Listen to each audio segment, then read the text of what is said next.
From our studios around the world, this is the Taste of Place podcast. Each month, we share stories from the keepers of culinary culture and heritage to spark ideas for your professional path or your next travel adventure. I'm your host, Eric Wolf. Thanks for listening. Today on the Taste of Place podcast, we welcome Ximena Velasco, the force behind the Qué Gusto festival in France. Originally from Mexico, Ximena has spent nearly a decade championing her country's culinary culture abroad, breaking stereotypes and showing French audiences that Mexican food is far more than fajitas and chili con carne. From securing the support of leading chefs like Guillaume Gomez to inspiring the next generation of travelers and food lovers, Ximena's journey is one of perseverance, creativity, and cultural pride. Join us as she shares her remarkable story. This episode is sponsored by the World Food Travel Association's Taste to Place movement, a global initiative celebrating culinary culture, food heritage, and the makers who bring them to life. Together, we help travelers connect more deeply with destinations through their unique flavors and traditions. Learn more at worldfoodtravel.org. Ximena, welcome to the show today. Hi, thank you very much. I am so delighted that we have a chance to speak because your name is one of those names that I see pop up on LinkedIn a lot, the different posts you have or whatever. And you have a very interesting name. It just kind of looks I don't know, it's a very attractive name. You know, it's a name that you want to look at. And finally, I get to meet the famous Ximena Velasco. The famous, oh God, Ximena, is a name that came from Spain. It was the wife of the Cid Campeador, Rodrigo Diaz de Vivar. It's a very literary name. So your name has a deep historical meaning to it. Yes. Well, tell us about your Qué Gusto event, because you are a Mexican woman living in France, but promoting Mexican gastronomy, especially through your event series. And that is a lot of combination going on there. So could you explain to our listeners how you decided to promote Mexican gastronomy in France and what it's like doing so? Yeah, of course. So I used to work for 8 years at Atout France. Atout France is the French tourism office. Mm-hmm. I think that you know it. Of course. I used to work to promote France in Mexico and then also in Canada. I spent 8 years learning about promotion. And when I came to live in France in 18, 19 years ago, I would start looking for a job in tourism, but I didn't find it. So in 2015, I wanted to promote Mexico in France, and I didn't know how. So I just thought, I've been working to promote France in all over the world. Now I would like to promote my country in France, but how? And then when I was just in a conversation with French people and they started to speak and to talk about Mexican food, and they said that Mexican food was chili con carne and fajitas, I was like a little bit angry, and I didn't understand why they thought that Mexican food was chili con carne. And I thought, well, that's a good start. Now I know that I want to promote Mexican food in France, but not only Mexican food, not dishes. I want to show in France that we have in Mexico a culinary culture, a very ancient culinary culture, techniques and dishes, but also a know-how, savoir-faire, and that our culinary culture is, how do you say, patrimoine mondial de l'humanité at the UNESCO? The Intangible cultural heritage. Exactly. So the French cuisine is the Mexican traditional food is at the UNESCO. So I started to think that it was a real good way to promote my country, but I didn't know how to do it. And you learned, we would say in English, you learn on the fly. So you learn by doing. And that's what happened to you. Exactly.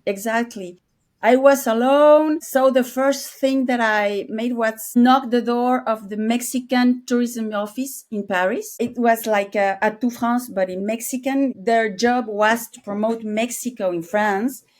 And they believed in this project. They helped me.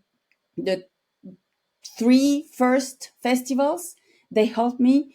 But then this Mexican office disappeared. It was by the new government in 2018. So I just started to meet people, good people, and journalists and chefs that starting to help me to find other ways to have funds, have money to make the festival. And then the problem is that I don't know. Each year, I start the year without knowing if I'm going to have the money to do the festival.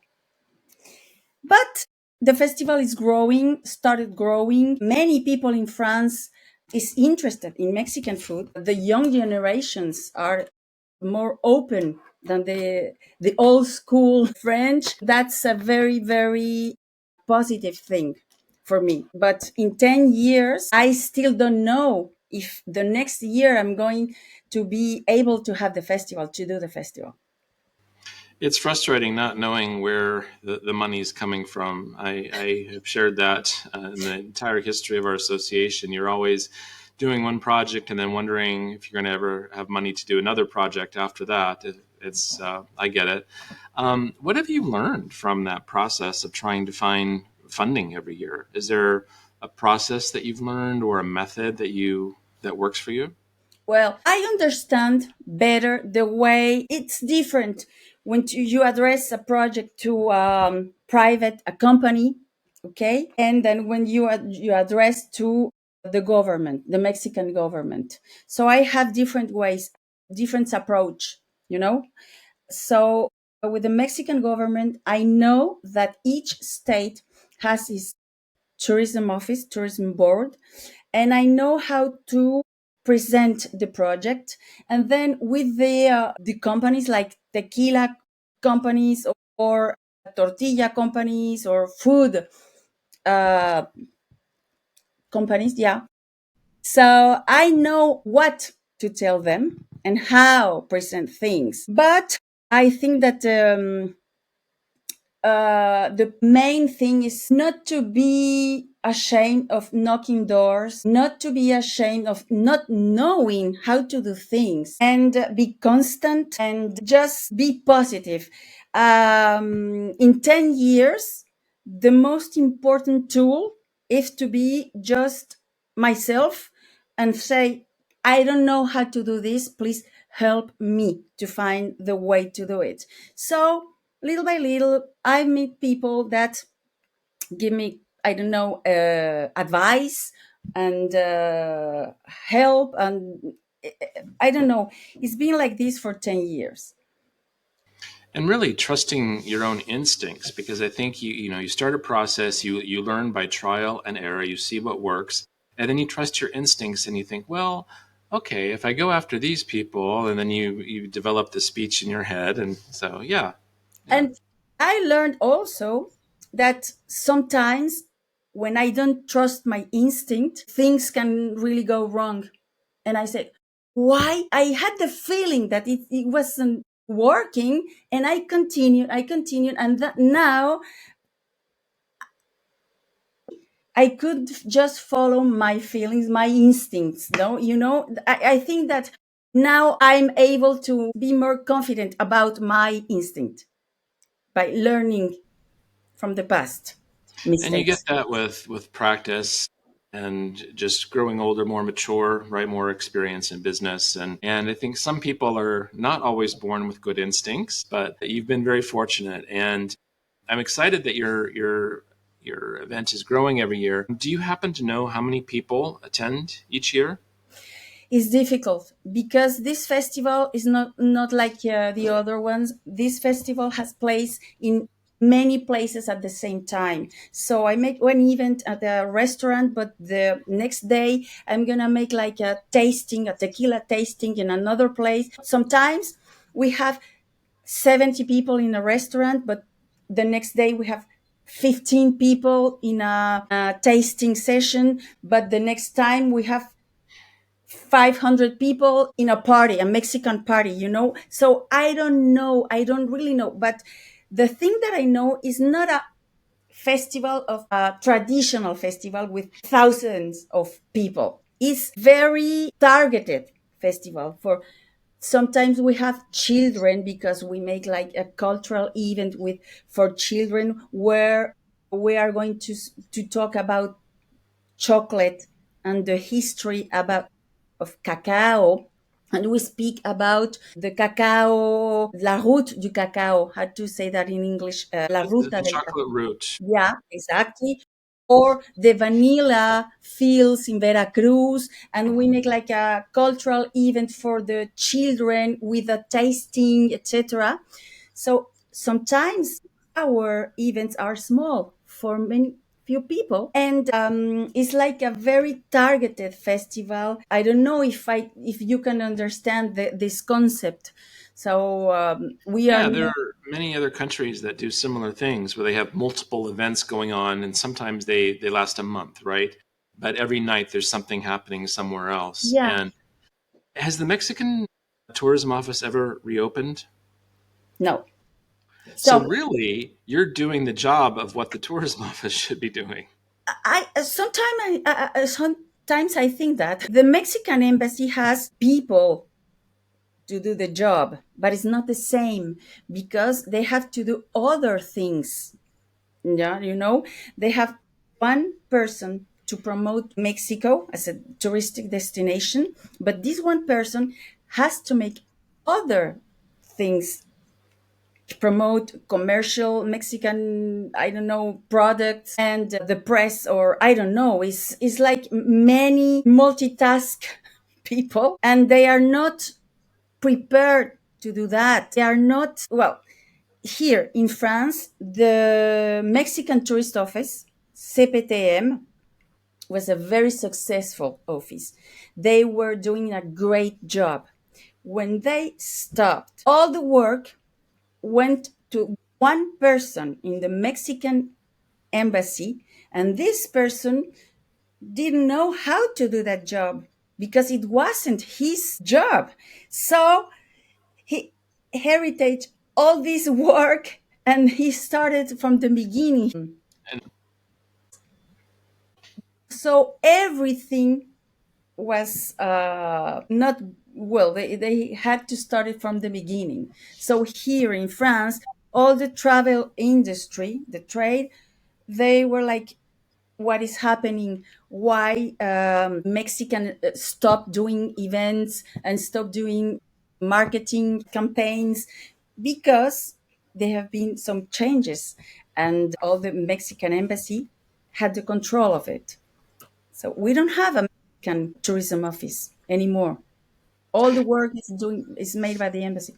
Yeah. it's very frustrating. The United States had that problem for a long time, and even now they've got a tourism office, but it just funnels money to an ad agency in Florida that does the national marketing. So that's an interesting situation. But I find it very odd that you have a country as big as Mexico that is not focusing on what could be its greatest asset. And we see something similar to that in Spain, where a lot of the tourism that's focused on in Spain is either come to the cheap hotels along the coast and drink all the alcohol you want and eat whatever food and go home, right? Or the Tour de España office seems to want to promote high-end gastronomy, so Michelin restaurants and so on. But what's missing is all of the traditional foods and getting people outside the big cities. You know, you fly into Madrid or Barcelona, and then most people just stay there. Or you're going to the coast, right? You're going to Fuengirola, or you're going to Benidorm, or one of the places along the coast. and you're going to spend your entire holiday there. You're not getting any traditional Spanish foods. You're getting tourist food that is made in a factory somewhere and put into a microwave and sold to you at a really high price. And then people go home and they said, "Oh, we had great Spanish food." You didn't. You had factory food that was tailored just for you. But what about the different provinces of Spain? What about the different states of Mexico? Mexico is a huge country. Yeah. How many people know that Mexico grows cacao, that it grows vanilla, that you have some of the best avocados in the world too? I mean, I think Americans would know that, but a lot of Yeah. other people wouldn't. But and Mexico has a thriving wine industry, and how many people know that? Only Mexicans, I think, and sometimes some people in United States. But I understand what you say because in Mexico we didn't have Michelin stars until last year. Last year, Michelin stars arrived in Mexico, and now is the greatest news, the greatest thing. So everyone wants to promote the Michelin restaurants in Mexico. Before, okay, that's, yeah, maybe important or not, but we have a very important thing in Mexico is the traditional women, traditional cocineras. Traditional cooks, yes. The most important thing, if we want to speak about Mexican cuisine, we have to start by them. The contribution of the woman to the culture. Yeah, they preserved this community cuisine, local customs and local ingredients and local techniques. They are the most important in Mexican food, and they are not promoting them. Some states start to understand that we have to promote and to preserve this history and this women and to give them all the tools to continue their work. Yeah. But instead, some people say, no, no, no, we have to promote Michelin star restaurants because they are very good for tourism. So that's, And they're not good for tourism. We know this. I had several conversations with another country. I'm not going to say which one, although they are mentioned in our new book. And they wanted to promote all of their gourmet restaurants. And I was trying to explain to them that the number of people that come to eat in a fine dining restaurant is very small. And the number of people who can afford to pay that kind of money is also very small. And these restaurants are not open often for lunch. They're not open 7 days a week and so on. And so we actually did an economic impact analysis and discovered that of all the tourist spending in this country was something like 0.0005% of total visitor spending was on fine dining.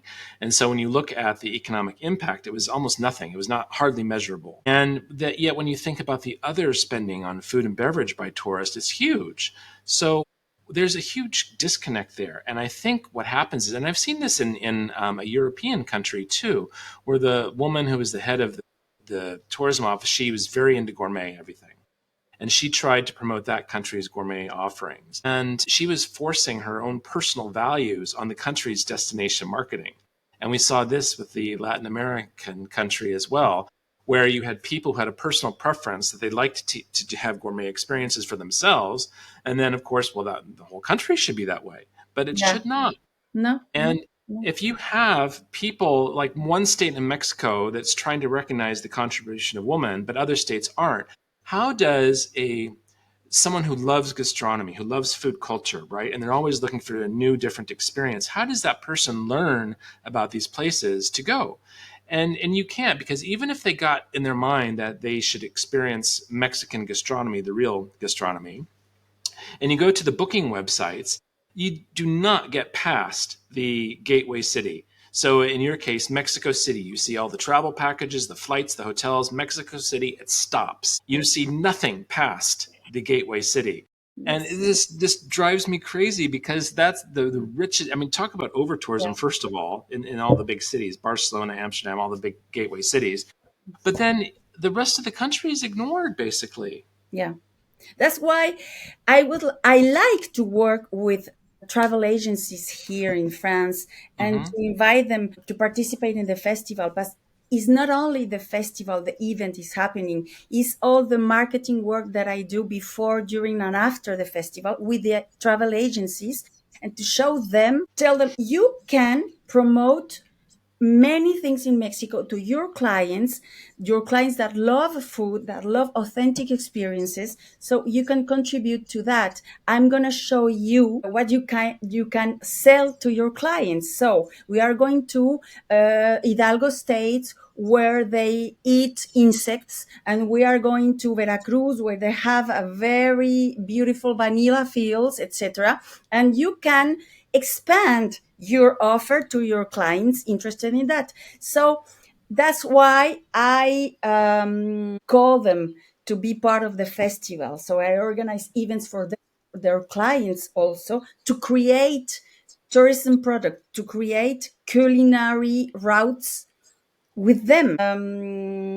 I have good luck because in France, they are willing to know the authentic Mexican food and culture and history.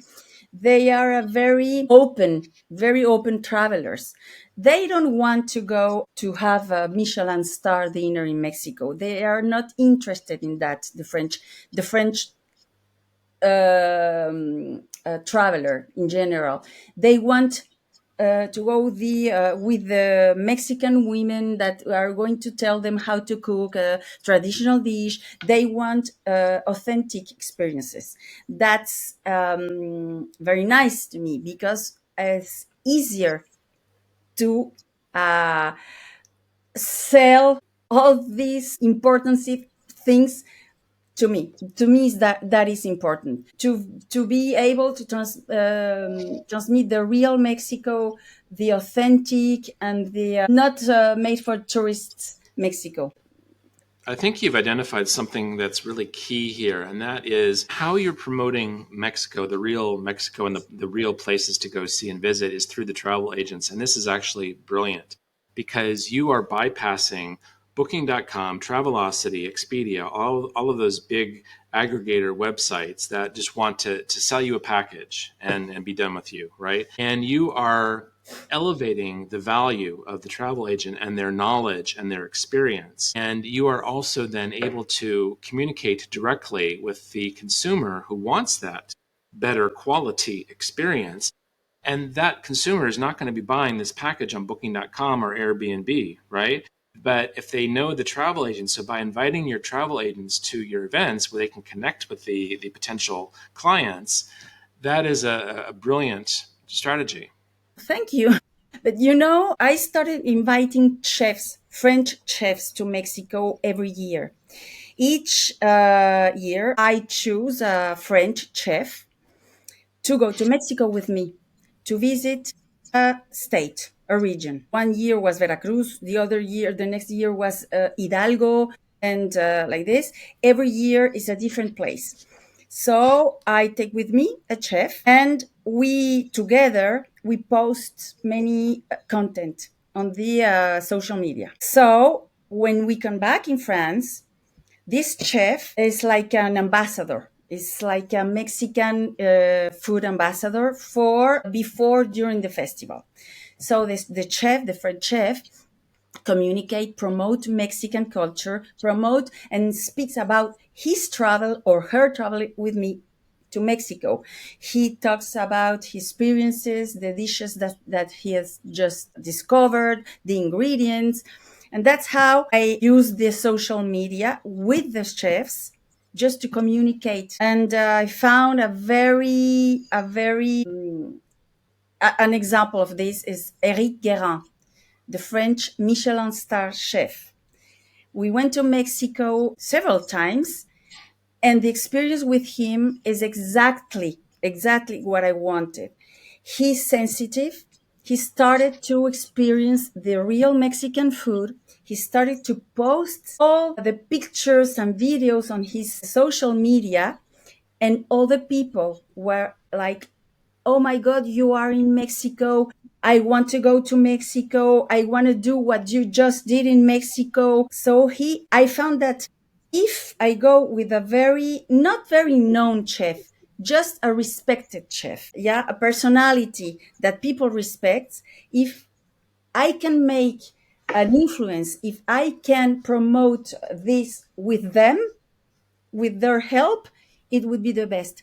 And I don't. Well, I have to find the air flight, the ticket. That's another story. That's I have to find the sponsors, but it's easier than to pay for advertising in magazines. Yeah, yeah. That's another great strategy and something that I hope that our listeners can maybe apply in their situations. So what's next for you, Ximena? Are you going to continue doing this? Are you going to expand? What are your next plans? Well, I already started to make the festival in other cities like Lyon and Dijon. They are very important gastronomic cities in France. But I think I'm gonna change a little things. In Paris now, there are a lot of food festivals. 10 years ago, it wasn't like that. 10 years ago, there only were a few food festivals, but now there are a lot. So I think I'm going to change my strategy, maybe making a smaller festival in Paris, but bigger festivals in Lyon and Dijon. I'm just thinking about that. The other thing is that next year we are having special anniversary. Is the We are going to have the 200 years of diplomatic relationships between France and Mexico. We are, we are, yeah. So we are celebrating it, and I think that I'm going to make several events during the year to continue promoting Mexican food, Mexican traditions, and destinations, but with all this support that French government is doing, is because for French government is very important here. For Mexican government also, but I think that French government is really focusing on doing several events during the year, and I want to be part of it. So I'm going to Excellent. present so projects, and I don't know if it's gonna work, but I'll be looking forward. You've identified another thing that you cannot just stay complacent or stay stagnant in your business. You always have to continue to reinvent, to change, to make things new. And I think that some people have not learned that lesson yet. You can't just keep doing the same things because eventually people will go away. They get bored, right? They've seen it, they've done it, there's nothing new, so they move on to the next new thing. But you know that you need to change things to continue to make them exciting, to continue to interest new people and new cities in what you're doing. So hopefully that's a lesson that our listeners can apply as well. So Ximena, you're a fascinating person. I hope to be able to meet you in person one day. I hope. I like Spain. Maybe I come to see you in Valencia Well, sometime. we've got room, so you're more than welcome to. Anyway, thank you so much for your time, Ximena. It was a pleasure. Thank you. It was a pleasure to meet too. That's it for this episode of the Taste of Place podcast. This episode is brought to you by the World Food Travel Association and its Taste of Place movement. We'd like to hear from you. We invite you to share your ideas, questions, and thoughts about the podcast by contacting us through our website, or you can connect with us and comment about the episode on major social media platforms. Special thanks to our guest, Ximena Velasco, and our sincerest thanks to you for joining us. I'm Eric Wolf, wishing you a safe, happy, and productive month ahead.